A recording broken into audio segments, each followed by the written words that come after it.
नमस्कार साथियों, स्वागत है आप सबका हमारे यूट्यूब चैनल में। साथियों, जैसा कि आप सबको पता है कि यूपी टेट की एग्ज़ाम बहुत ही पास में आ रही है और आपकी प्रैक्टिस अब बहुत तीव्र गति से आगे बढ़नी चाहिए, बहुत अच्छी सी तैयारी करना चाहिए। तो इसके लिए हम मनोविज्ञान के प्रैक्टिस सेट लेकर आए हैं। इसमें कुल 30 प्रश्न हैं और इन सभी प्रश्नों को आप भी अपने आप को आँकेंगे और अपना आंसर कॉपी में लिखते चलें और लास्ट में बताएँ हमें कि आपके कितने सही गए। आप लोग कमेंट करके बता सकते हैं। चलिए शुरुआत करते हैं अपने इस वीडियो की। तो पहला प्रश्न है हमारा, ऊषा परिवेश की नई विशेषताओं को अपने चिंतन में सम्मिलित करने विद्यमान स्कीम में संशोधन कर रही है। तो वह कर रही है। इसके आपके 4 विकल्प हैं। पहला विकल्प है व्यवस्थापन, दूसरा है समावेशीकरण, तीसरा है समायोजन और चौथा है पहचान। देखिए, ऊषा परिवेश की नई विशेषताओं के साथ अपने चिंतन में सम्मिलित करने के विद्यमान स्कीम में संशोधन कर रही है। व्यवस्थापन तो करेगी नहीं, समावेशी तो कर नहीं रही है, तो यहाँ पर वो क्या कर रही है? वर्तमान स्कीम में, वर्तमान स्थिति में क्या कर रही है? समायोजन कर रही है। पहचान भी विकल्प आपका सही नहीं है। दूसरा प्रश्न है आपके सामने, निम्न में से कौन पियाजे के अनुसार बौद्धिक विकास का निर्धारक तत्व नहीं है? पियाजे के अनुसार बौद्धिक विकास का निर्धारक तत्व नहीं है। पहला है सामाजिक संचरण, दूसरा है अनुभव, तीसरा है संतुलीकरण और डी जो है इनमें से कोई नहीं। इसमें आप आंसर बताएंगे कौन सा आंसर सही होगा। हम्म, तो इसमें आपका आंसर कौन सा सही हो जाएगा? ए विकल्प जो है बिल्कुल सही हो जाएगा, सामाजिक संचरण। देखिए, बौद्धिक विकास में सामाजिक संचरण का कोई अर्थ नहीं है। क्या अनुभव और संतुलन के आधार पे आप क्या कर सकते हैं? तत्व का निर्धारण कर सकते हैं, ऐसा पियाजे जी कहते हैं। तो यहाँ पर आपका विकल्प जो ए होगा वो बिल्कुल सही हो जाएगा, ठीक है?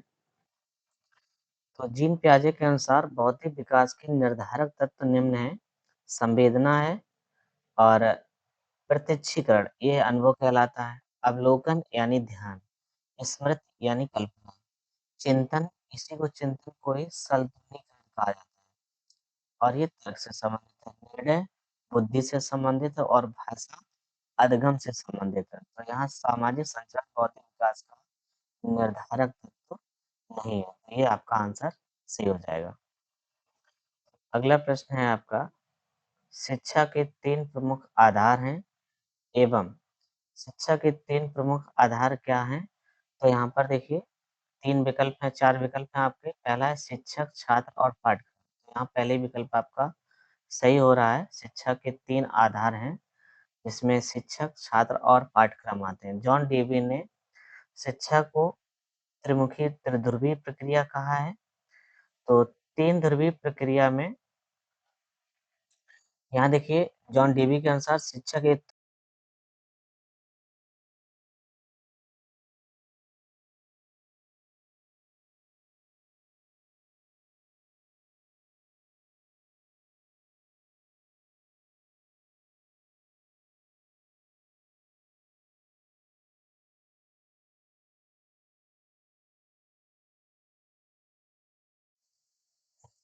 तीसरा प्रश्न है आपके सामने, लिखा है कि शिक्षा के 3 प्रमुख आधार हैं। शिक्षा के 3 प्रमुख आधार हैं, तो उनमें से कौन से 3 प्रमुख आधार हैं, ये आपको बताना है। फिर तीसरा प्रश्न है यहाँ पर देखिए, और पहला विकल्प है शिक्षक, छात्र और पाठ्यक्रम। ये तो यहाँ पर पहला विकल्प बिल्कुल सही हो जाएगा। तो जॉन डेवी के अनुसार, जॉन डेवी ने क्या बताया है कि शिक्षक के 3 आधार हैं, जिसमें शिक्षक, छात्र और पाठ्यक्रम का होना ज़रूरी है। यानी जॉन डेवी ने क्या कहा है कि शिक्षक जो है त्रिध्रुवीय प्रक्रिया है, जबकि एडम ने क्या कहा है? शिक्षक द्विध्रुवीय प्रक्रिया है। चलिए, इसी प्रकार से अगले प्रश्न पे चलते हैं। तो ये चौथा प्रश्न आपके सामने है, विकास में वृद्धि से तात्पर्य है। विकास में वृद्धि से तात्पर्य है ज्ञान में वृद्धि, संवेग में वृद्धि, वजन में वृद्धि, आकार, सोच, समझ या कौशलों में वृद्धि। तो यहाँ पर आपका आंसर जो है डी विकल्प जो है वो बिल्कुल सही हो जाएगा। डी विकल्प जो है आपका बिल्कुल सही हो जाएगा। आकार, सोच, समझ और कौशलों में वृद्धि। चलिए, इसके प्रकार अगला प्रश्न चलते हैं। निम्नलिखित में से कौन सी पूर्व बाल्यावस्था की विशेषता नहीं है? पहला विकल्प है दल या समूह में रहने की अवस्था, अनुकरण करने की अवस्था, प्रश्न करने की अवस्था, खेलने की अवस्था। तो देखिए, पूर्व बाल्यावस्था का मतलब शैशवावस्था में है। तो यहाँ पर दल के या समूह में रहने की ये अवस्था नहीं है, ये गलत है। और बाकी यहाँ विकल्प सब सही है। तो उन्होंने कहा कौन सी विशेषता नहीं है, तो यहाँ पर पहला विकल्प आपका सही हो जाएगा। इसी प्रकार से अगला प्रश्न है आपका, अभिप्रेरणा सीखने का राजमार्ग है। अभिप्रेरणा सीखने का राजमार्ग है, यह कथन किसका है? तो साथियों, यह कथन स्किनर का है। यहाँ पर सी विकल्प जो है बिल्कुल सही हो जाएगा। अगला प्रश्न है आपका, निम्नलिखित में से किसे संज्ञान का कारक नहीं माना जाता है? क्रोध, भूख, स्थान छोड़ना, डर। तो देखिए, संज्ञानात्मक विकास में जो क्रोध है, भूख या डर, ये तीनों है, लेकिन स्थान छोड़ना नहीं है। तो यहाँ पर आपका विकल्प जो सी है वो बिल्कुल सही हो जाएगा। चलिए, प्रश्न नंबर 8 को देखिए। तो प्रश्न नंबर 8 में देखो, प्रक्रिया द्वारा शिक्षक निकट रूप से जुड़े होते हैं। प्रक्रिया किस प्रक्रिया के द्वारा शिक्षक निकट रूप से जुड़े होते हैं? तो यहाँ पर अधगम की प्रक्रिया के द्वारा शिक्षक निकट रूप से जुड़े होते हैं। विकल्प बी बिल्कुल सही है। अधगम का पठार है, अधगम की समाप्ति, अधगम में अवरोध वर्धन, अधगम में दोष, अधगम में अवरोध। देखिए, अधगम में अवरोध नहीं, अधगम जो है अवरुद्ध हो जाता है, यानी अधगम में अवरुद्ध वर्धन आ जाता है। अधगम बीच में रुक जाता है तो वो पठार बन जाता है। तो यहाँ बी विकल्प जो है आपका बिल्कुल सही होगा। प्रश्न नंबर 10 देखिए। प्रश्न नंबर 10 आपका क्या है?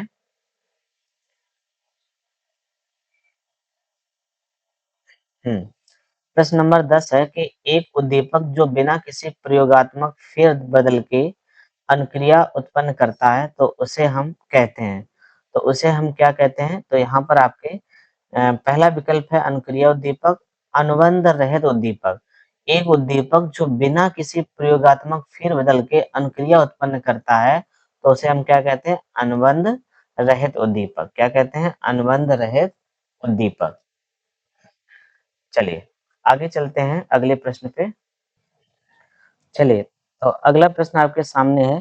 प्रश्न नंबर 11, अधिगम का अंतर्दृष्टि सिद्धांत किसके द्वारा प्रतिपादित किया गया था? तो इसके आपके सामने 4 विकल्प हैं।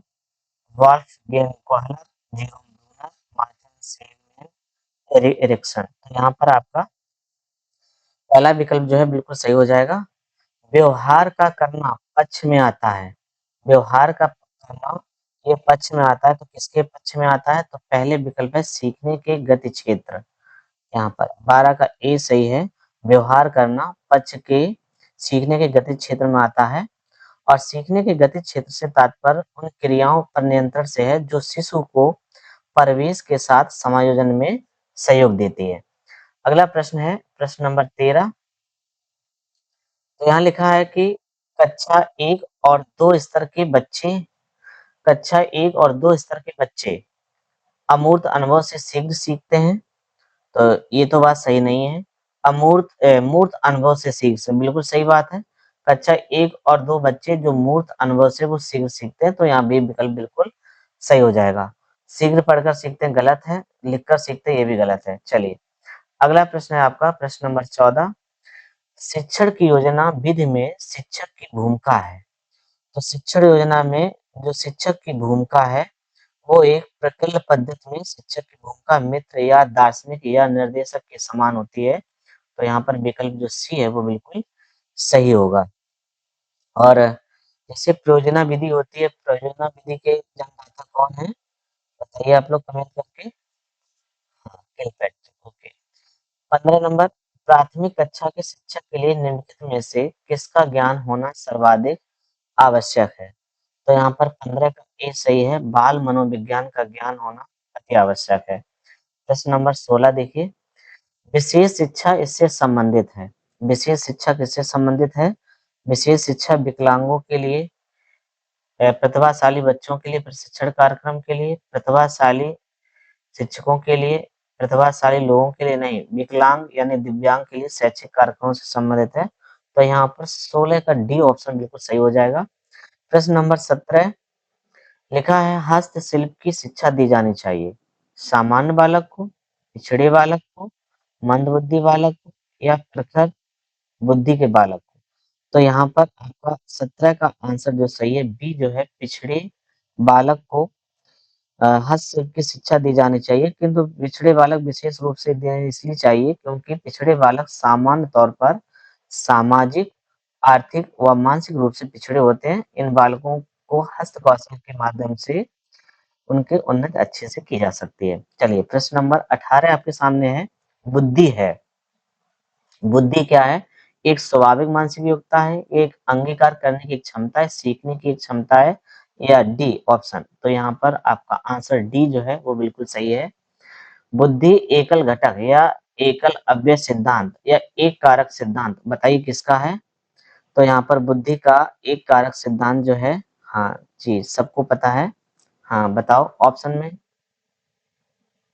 जी, अल्फ्रेड बिने, बिल्कुल सही आंसर है सभी का। व्यक्तित्व मापन सीएटी यानी कैट विधि दी गई है। व्यक्तित्व मापन में किसने दी है? स्किनर ने दी है, बेलक ने दी, हॉलैंड ने या मुर्रे ने। तो यहाँ पर आपका 20 का डी ऑप्शन सही हो जाएगा। हाँ, व्यक्तित्व मापन का कैट विधि लियोपोल्ड बेलक ने दिया है। तो यहाँ पर आपका आंसर सही है आपका बी, ठीक है, बेलक द्वारा।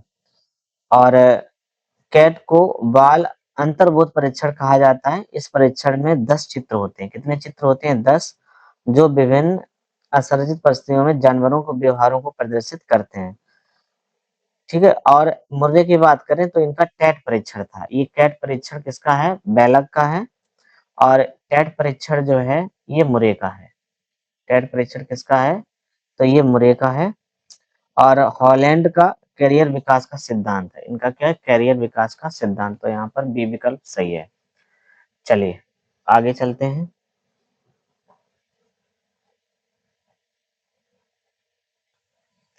चलिए प्रश्न नंबर 21 पे चलते हैं। तो प्रश्न नंबर 21 आपके सामने लिखा हुआ है। यहाँ पे लिखा है निम्नलिखित कक्षाओं में शिक्षण की खेल विधि आधारित है। तो पहला ऑप्शन है आपका शारीरिक शिक्षा कारकों के सिद्धांत पर, शिक्षण की गतिविधि के सिद्धांत पर, विकास एवं वृद्धि के मनोवैज्ञानिक सिद्धांत पर, शिक्षण के समावेशी सिद्धांत पर, सामाजिक सिद्धांतों पर। तो यहाँ विकल्प जो सी है वो आपका सही होगा, विकास एवं वृद्धि के मनोवैज्ञानिक सिद्धांत पर। अगला प्रश्न है विकास का वही संबंध परिपक्वता से है जो उद्दीपक का संबंध। उद्दीपक का संबंध किससे है? प्रतिक्रिया से। तो यहाँ पर बी विकल्प सही हो जाएगा। अंतर्दृष्टि सूर्य द्वारा सीखने के सिद्धांत में कॉहलर ने प्रयोग किया था। बताइए कॉहलर ने किस पर प्रयोग किया था? बी बनमानुस पर। चलिए अगला प्रश्न है आपका। तो यहाँ बताना है आपको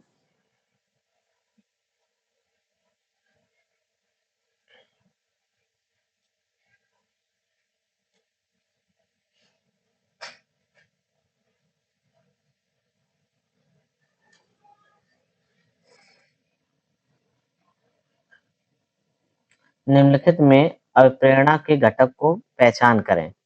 सॉरी, क्वेश्चन नंबर 24 बच्चों के सामाजिक विकास को प्रभावित करने वाले कारक हैं।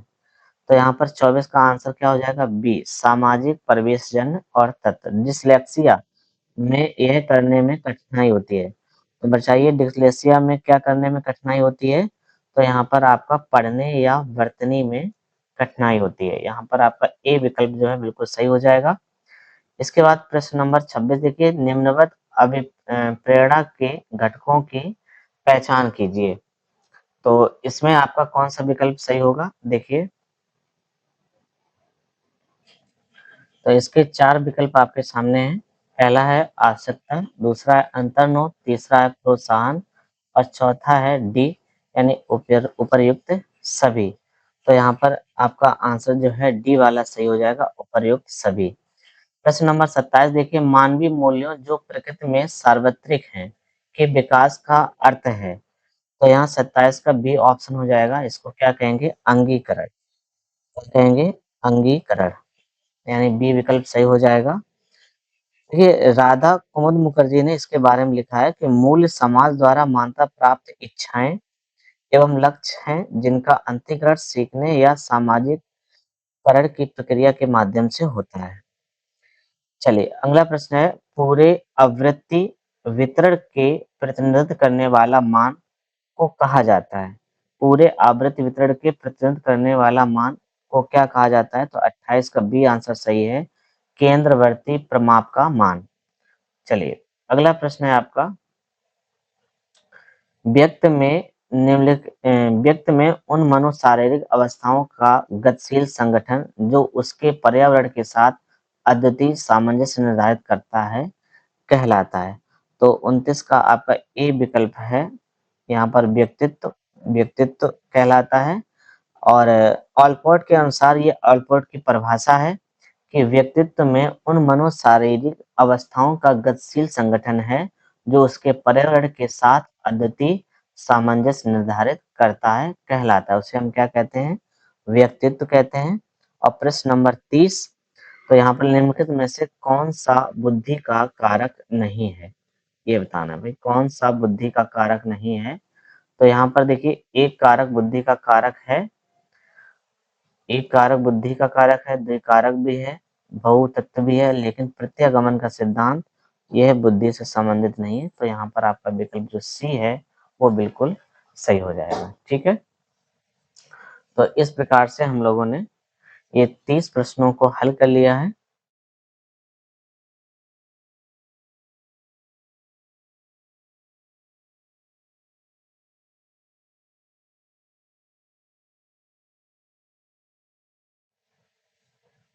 वीडियोस बनाने हैं फिल्मोरा है ना।